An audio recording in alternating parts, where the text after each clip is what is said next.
So the series that I binge watched today was Lemony Snicket's A Series of Unfortunate Events. It's funny because the whole show, the narrator, Lemony Snicket, he's telling you to quit watching this show right now. You know, this show's so depressing. I couldn't stop watching. I had to keep going until I did all 8 episodes because it was good. I don't know when this show is said and done that people are gonna start placing it in like best series of all time or anything. I'm just saying I thoroughly enjoyed this show. I didn't read the books.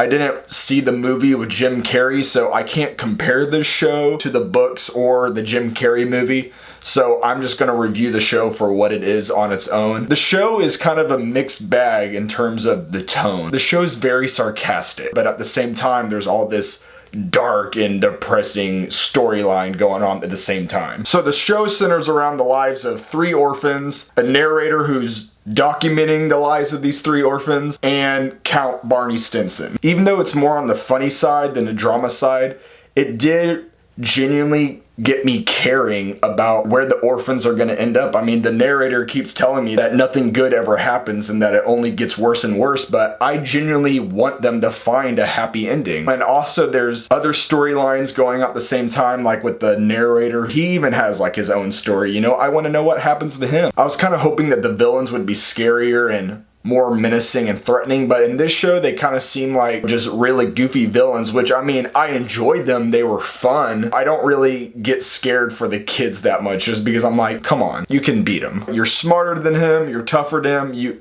you kids got this, you're gonna make it through. Another gripe that I guess you could have is that some of the CGI and special effects aren't really convincing. The baby Sonny gets thrown in the air and the baby gets caught by Violet. It's just, the whole thing was really fake looking. It was awkwardly edited too, but I mean, overall, those are really the only gripes I can come up with. If you are like me, if you enjoy shows where every episode is one chapter of a big long story and you have to watch them all to see the story take place, if that is your kind of show, then I would definitely recommend it. The first season has a whole lot of unanswered questions, but the orphans are trying to figure out this thing too. So it's like you're going on a journey with the Baudelaire orphans, and hopefully whatever answers they find, they're fulfilling and satisfying. But as far as just a beginning of a show, as far as the first season, I thought it was very well done, and I really hope that Netflix keeps renewing this show, that they're able to tell the complete story as opposed to it getting